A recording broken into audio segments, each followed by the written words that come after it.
ओम शांति 8/7/2025 प्रातः मुरली बापदादा मधुबन।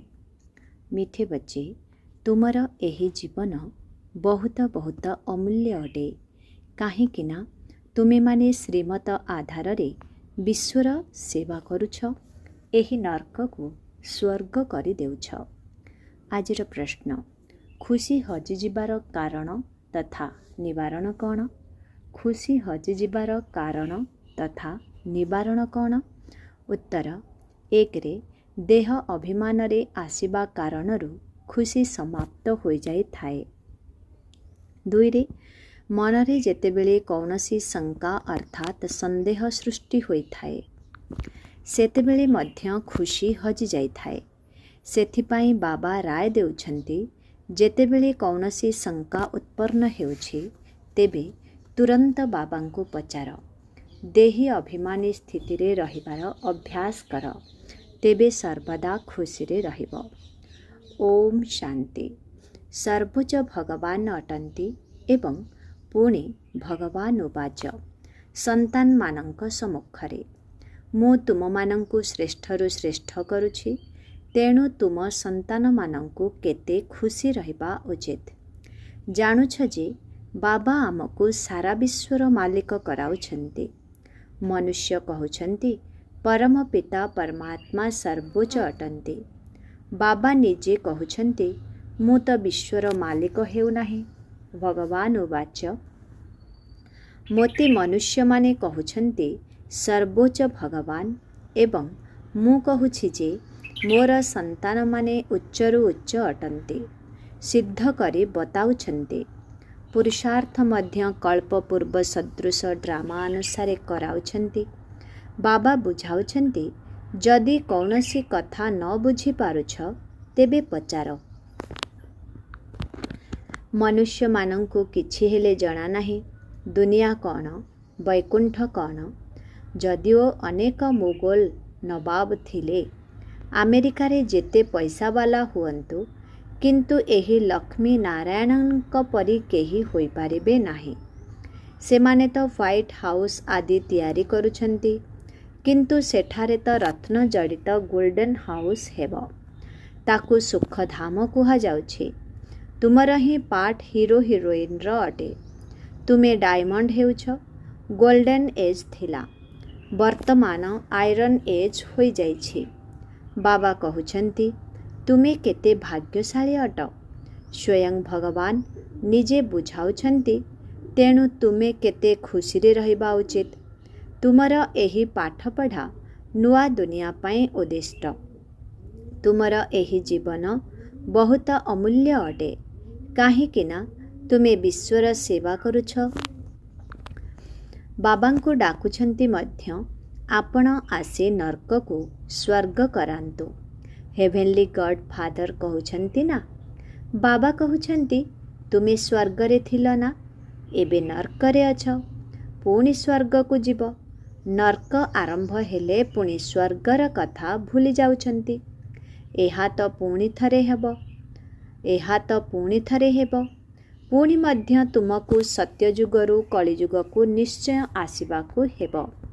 बाबा बारंबार संतान मानंकु कहउछन्ति जे जदि मनरे कौनसी शंका अछि जहाद्वारा खुशी रहु नाही, तेबे कुह। बाबा बसी पढ़ाउछन्ति, तेणु पढ़िबा दरकार ना। खुशी रहु नाही काहेकिना तुमे देह अभिमान रे आसी जाउछ। खुशी तो हेबा उचित ना। बाबा तो केवल ब्रह्मांडर मालिक अटन्ति। तुमे तो सारा विश्वर मध्य मालिक हेउछ। जदिओ बाबांको रचयिता कुहा जाउछि, किंतु एपरि नुहे जे प्रलय होई जिवो, पुणी नुआ दुनिया रचना करिबे ना। बाबा कहउछन्ति मु केवल पुरुणा को नुआ कराउछि, पुरुणा दुनियार विनाश कराउछि, तुमको नुआ दुनियार मालिक कराउछि। मु किछि करू नाही। एहा मध्य ड्रामा रे निर्धारित रहिछि। पतित दुनिया को ही मोते डाकुछन्ति। पिलामानंकु पारसनाथ कराउछि, तेणु पिलामाने निजे पारसपुरी को आसी जाउछन्ति। सेठाकु तो मोते केही केबे डाकु नाहांती, କେବେ ଡାକୁଛ କି ଯେ ହେ ବାବା ପାରସ୍ପରିକୁ ଆସି ଟିକିଏ ବୁଲିକରି ତ ଯାଅ? ଡାକୁ ହିଁ ନାହାନ୍ତି। ଗାୟନ ମଧ୍ୟ ରହିଛି, ଦୁଃଖରେ ସମସ୍ତେ ସ୍ମରଣ କରନ୍ତି, ପତିତ ଦୁନିଆରେ ମନେ ପକାଉଛନ୍ତି, ସୁଖରେ କେହି ମନେ ପକାଉ ନାହାନ୍ତି। ନା ୟାଦ କରୁଛନ୍ତି ନା ଡାକୁଛନ୍ତି। କେବଳ ଦ୍ୱାପରରେ ମନ୍ଦିର ତିଆରି କରି ମୋତେ ସେଠାରେ ରଖିଦେଉଛନ୍ତି। ପଥରର ନ ହେଲେ ବି ହୀରାର ଲିଙ୍ଗ ତିଆରି କରି ରଖିଦେଉଛନ୍ତି। ପୂଜା କରିବା ପାଇଁ କେତେ ଆଶ୍ଚର୍ଯ୍ୟର କଥା ଅଟେ। ବାବା କହୁଛନ୍ତି, କେବଳ ଦ୍ୱାପରରେ ମନ୍ଦିର ତିଆରି କରି ମୋତେ ସେଠାରେ ରଖିଦେଉଛନ୍ତି। ପଥରର ନ ହେଲେ ବି ହୀରାର ଲିଙ୍ଗ ତିଆରି କରି ରଖିଦେଉଛନ୍ତି ପୂଜା କରିବା ପାଇଁ। କେତେ ଆଶ୍ଚର୍ଯ୍ୟର କଥା ଅଟେ। ଏସବୁ କଥା ଭଲ ଭାବରେ କାନ ଖୋଲି ଶୁଣିବା ଦରକାର। କାନକୁ ମଧ୍ୟ ପବିତ୍ର କରିବାକୁ ହେବ। ପ୍ରଥମେ ହେଉଛି ପବିତ୍ରତା। କୁହନ୍ତି ବାଘୁଣୀର କ୍ଷୀର ସୁନାର ପାତ୍ରରେ ହିଁ ରହିପାରିବ। ଏଠାରେ ମଧ୍ୟ ପବିତ୍ରତା ଥିଲେ ହିଁ ଧାରଣା ହେବ। ବାବା କହୁଛନ୍ତି, କାମ ମହାଶତ୍ରୁ ଅଟେ। ଏହା ଉପରେ ବିଜୟ ପ୍ରାପ୍ତ କରିବାକୁ ହେବ। ଏହା ତୁମର ଅନ୍ତିମ ଜନ୍ମ। ଏ କଥା ମଧ୍ୟ ତୁମେ ଜାଣିଛ। ଏହା ସେହି ମହାଭାରତ ଲଢ଼େଇ ଅଟେ। କଳ୍ପ କଳ୍ପ ଯେପରି ବିନାଶ ହୋଇଛି, ସେହିପରି ଏବେ ମଧ୍ୟ ହେବ। ଡ୍ରାମା ଅନୁସାରେ ତୁମେ ସନ୍ତାନମାନେ ସ୍ୱର୍ଗରେ ପୁନର୍ବାର ନିଜର ମହଲ ତିଆରି କରିବ। ଯେପରି କଳ୍ପ ପୂର୍ବରୁ କରିଥିଲ। ସ୍ୱର୍ଗକୁ ପାରାଡାଇଜ୍ ବୋଲି କୁହାଯାଏ। ପୁରାଣରୁ ପାରାଡାଇଜ୍ ଅକ୍ଷର ବାହାରିଛି। କହନ୍ତି ମାନୁ ସରୋବରରେ ପରୀମାନେ ରହୁଥିଲେ।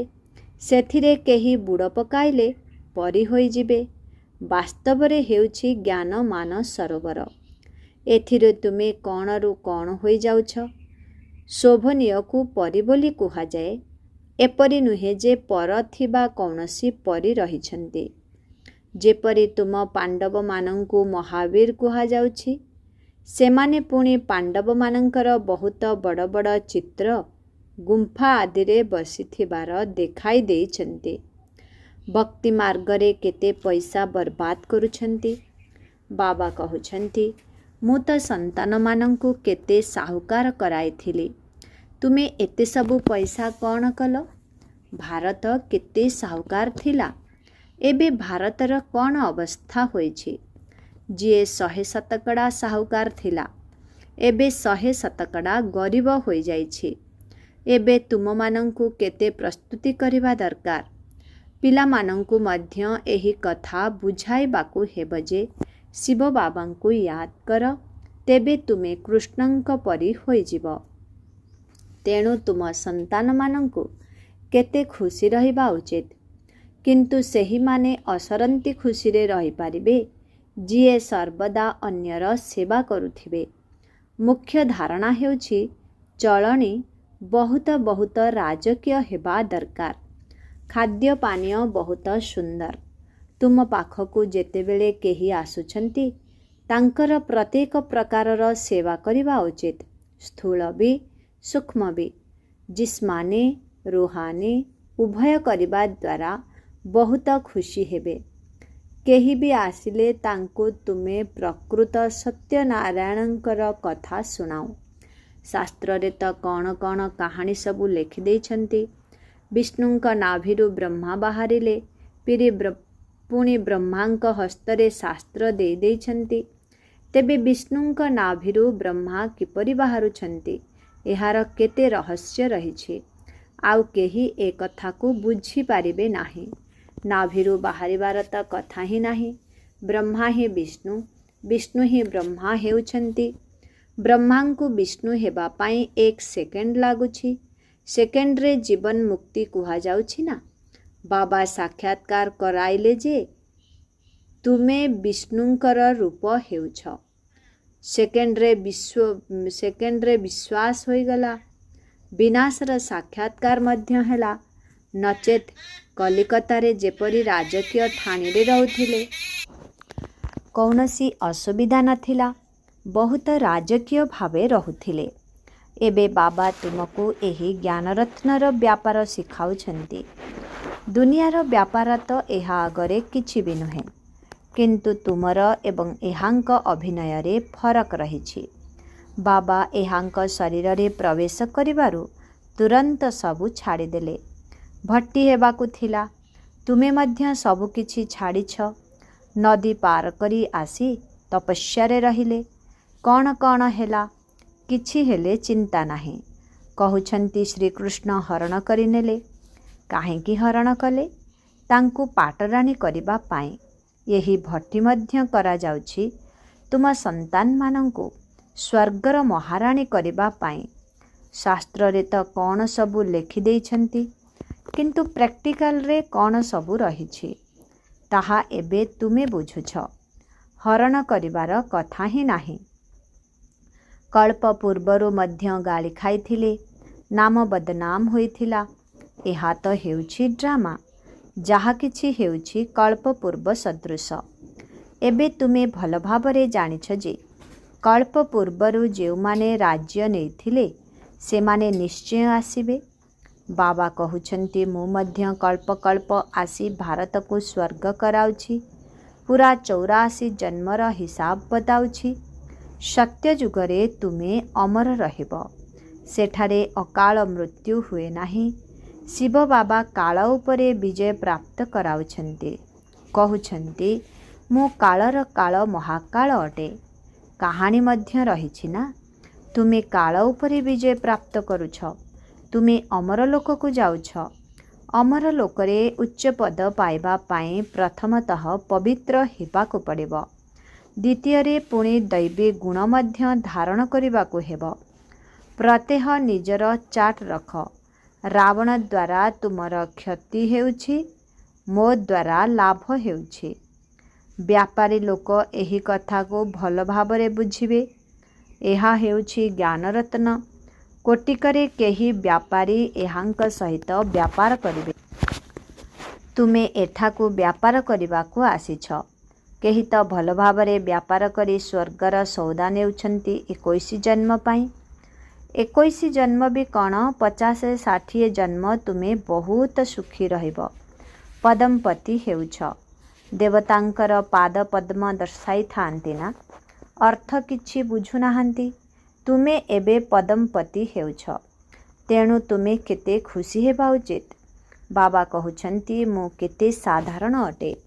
तुम संतान मानंकु स्वर्ग को नै जिबाकु आसीछि।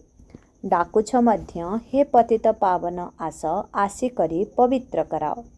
सुख धामरे समस्ते पवित्र रहिबे। शांति धामर कौनसी इतिहास भूगोल नाही। ताहा तो आत्मा मानंकर वृक्ष अटे। सूक्ष्म वतनर कौनसी कथा ही नाही। बाकी एही सृष्टि चक्र किपरि घुरुछि ताहा तुमे जानिगलଣି। सत्य जुगरे लक्ष्मी नारायणंकर राजधानी थिला। एपरि नुहे एक लक्ष्मी नारायण ही राजत्व करिबे। वृद्धि तो हेब ना। पुणी द्वापर रे से ही पूज्यरु पूजारी हेउछन्ति। पुणी मनुष्य परमात्मांक निमंते कहि देउछन्ति निजे ही पूज्य। जेपरि परमात्मांक निमंते सर्वव्यापी कहि देउछन्ति। यही कथा को केवल तुमे ही बुझुछ। अधा कल्प तुमे गायन करि आसिछ। सर्वोच्च भगवान एवं वर्तमान भगवान कहउछन्ति उच्चरु उच्च तुमे संतान माने अट। तेणु एपरि बाबांकर राय आधार रे मध्य चालिबा उचित ना। गृहस्थ व्यवहार मध्य संभाळिबाकु हेब। एठारे तो समस्ते स्थायी भावे रही पारिबे नाही। समस्ते रहिले तो केते बड़ घर तैयारी करबाकू पड़िबो। एक कथा मध्य तुमे दिने देखिब जे तळु ऊपर पर्यंत केते बड़ धाड़ी लागिजिब दर्शन करिबा पाई। काहाकू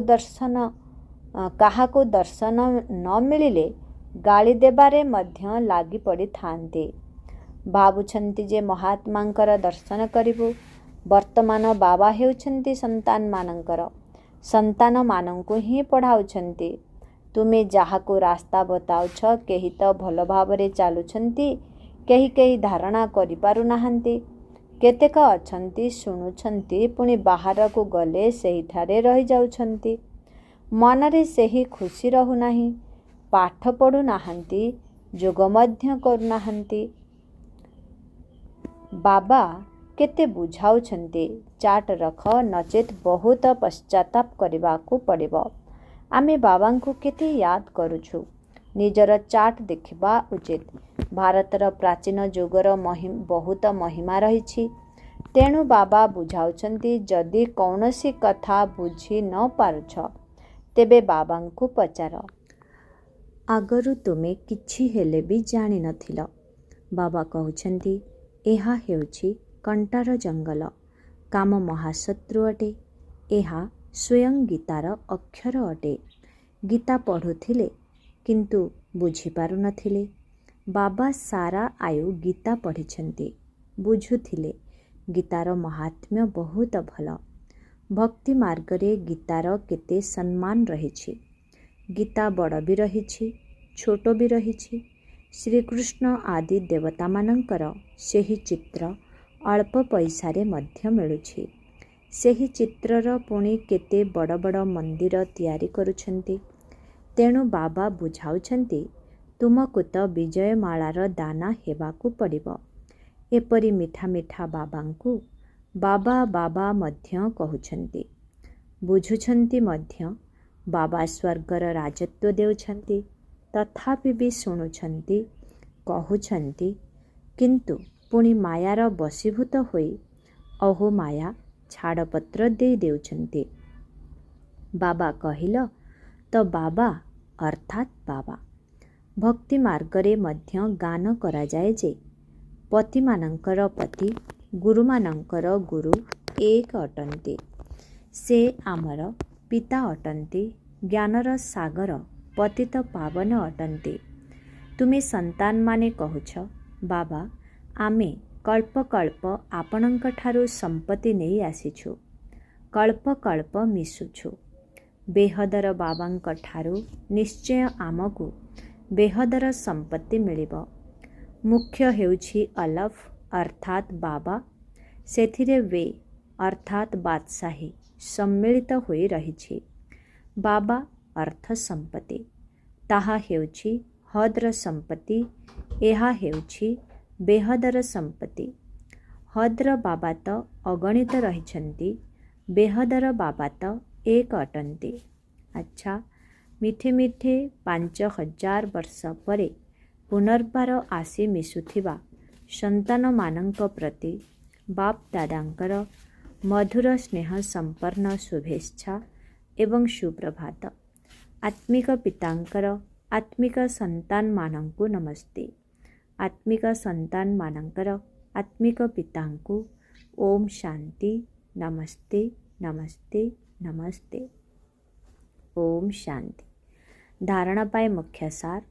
1 ନମ୍ବର, ସ୍ଥୂଳ ଏବଂ ସୂକ୍ଷ୍ମ ସେବା କରି ନିଜେ ଅପାର ଖୁସିର ଅନୁଭବ କରିବା ସହିତ ଅନ୍ୟମାନଙ୍କୁ ମଧ୍ୟ କରାଇବାକୁ ହେବ। ଚାଲିଚଳଣି ଏବଂ ଖାଦ୍ୟ ପାନୀୟରେ ବହୁତ ରୟାଲିଟି ଅର୍ଥାତ୍ ରାଜକୀୟତା ରଖିବାକୁ ହେବ।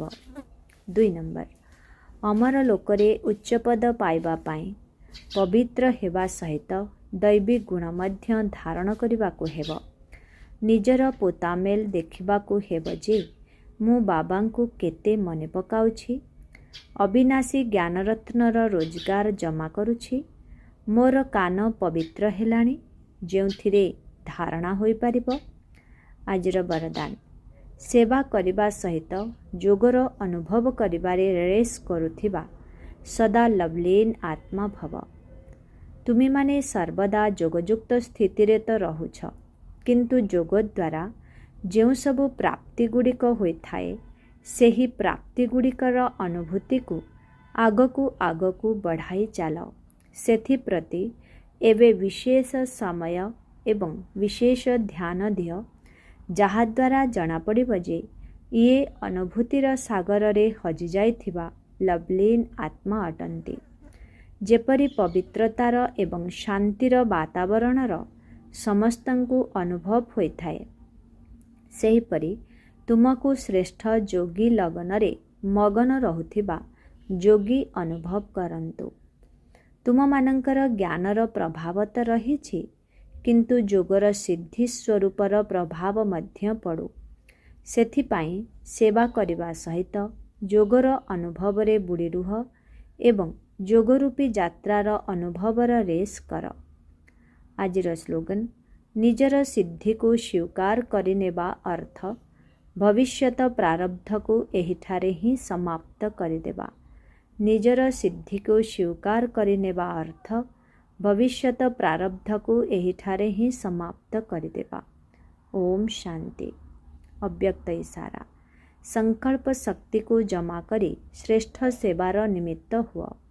ଯେତେ ଯେତେ ତୁମେ ପିଲାମାନେ ଶ୍ରେଷ୍ଠ ସଂକଳ୍ପର ଶକ୍ତିରେ ସମ୍ପନ୍ନ ହୋଇ ଚାଲିବ, ସେହି ଅନୁସାରେ ଶ୍ରେଷ୍ଠ ସଂକଳ୍ପର ଶକ୍ତିଶାଳୀ ସେବାର ସ୍ୱରୂପ ସ୍ପଷ୍ଟ ରୂପରେ ଦେଖିବାକୁ ମିଳିବ। ସମସ୍ତେ ଅନୁଭବ କରିବେ ଯେ ଆମକୁ କେହି ଡାକୁଛି ବା କୌଣସି ଦିବ୍ୟ ବୁଦ୍ଧି ଦ୍ୱାରା ଶୁଭ ସଂକଳ୍ପର ନିମନ୍ତ୍ରଣ ମିଳିଛି। ଆଉ କେହି ଦିବ୍ୟ ଦୃଷ୍ଟି ଦ୍ୱାରା ବାବାଙ୍କୁ ଏବଂ ବାବାଙ୍କର ସ୍ଥାନକୁ ଦେଖିବେ। ଏହି ଦୁଇ ପ୍ରକାରର ଅନୁଭବ ଦ୍ୱାରା ବହୁତ ତୀବ୍ର ଗତିରେ ନିଜର ଶ୍ରେଷ୍ଠ ଲକ୍ଷ୍ୟସ୍ଥଳରେ ପହଞ୍ଚିଯିବେ। ଓମ୍ ଶାନ୍ତି।